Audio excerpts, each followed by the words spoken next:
Yeah, I think the journey that I just articulated about Ben, I went on my own version of that Yeah. as well. And, for me, it was, coming up as someone who was more known for DJing and making club music, which I still have such a strong love for. Mm-hmm. But yeah, I had this period of time where I just graduated from school and everything on paper seemed so perfect. I was touring and all these amazing things were happening. Yeah, And you released a lot of records with Dirty Bird, right? yeah, and a lot of great things were happening. But on the inside, I was feeling all of these crazy things. I was super anxious. I was feeling really lost and confused and a lot of fear, negative emotions, and I couldn't even really untangle it.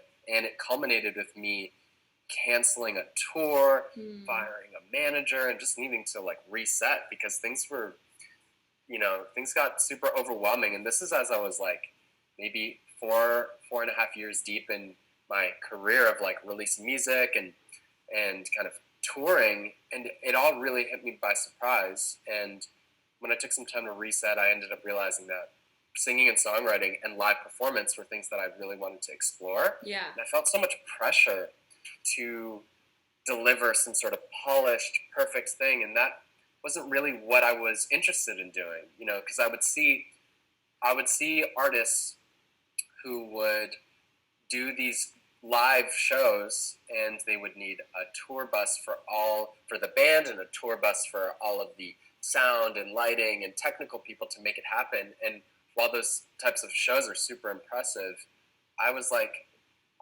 dude, that's not. I want that feeling of being in a living room with your boys, jamming out. And it's funny because I sent my boys, my bandmates, through the ringer of doing, when we could be doing the big festival show got canceled.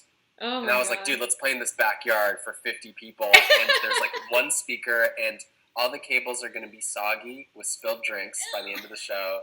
And I love that. Yeah. And maybe I really, I don't know. I just appreciated that journey of what it means to play a show in a living room with your boys, with no computers and no lights and nothing that can save you if something goes wrong, and yet still figure out how to do it. And dude, I can send you this video of it was I was 1 year out of college, and Ben was finishing up his senior year, and we played this house party as a band. And it was the first time that I really got the band experience playing all cover songs, from the Red Hot Chili Peppers. Oh, wow. Oh, my God, I want to see this. More questionable stuff. There's this one, 15-second video that just a snapshot of the craziness. There were probably, 50 people, which is not a big number in the grand scheme of, performances, but it all packed in this living room. People standing on couches. That's the best vibe. And it was, dude, it was, the best show I'd ever done. And I think, just that's definitely, I don't know, connecting with that is something that's very near and dear to me. Totally. And in the spirit of the DIY stuff. And I felt I went on to, I was new to all this stuff. This was my first band. This is my first experience of singing. And when it came to performing, it was kind of a matter of okay, how can we trick people to even give this a chance? And, which is something I do in DJing. I love DJing because you can trick people to enjoy music they might not have given a chance otherwise. Totally. That is the best part. I want to hear stuff I haven't heard and go, what the fuck is that? It's the most satisfying feeling. Yeah. And with that feeling that you just articulated, sometimes you can hear a song by some weird techno ambient thing or whatever, and you hear it on Spotify in your bedroom, and you're like, I don't get it. And then you hear that same song in the right context, in the vibe of that show, and you're like, dude, I get it. And this is your new favorite song. That's so fucking true. A lot of tracks are meant to be played in a set, mixed. I mean, our perspective, our experience of music is so malleable based on the environment and the context. It's dude, just the way that a song can get become your new favorite song if you share it with a special person, or maybe the Yeah. opposite if you have a bad experience with the song. Like, Yeah.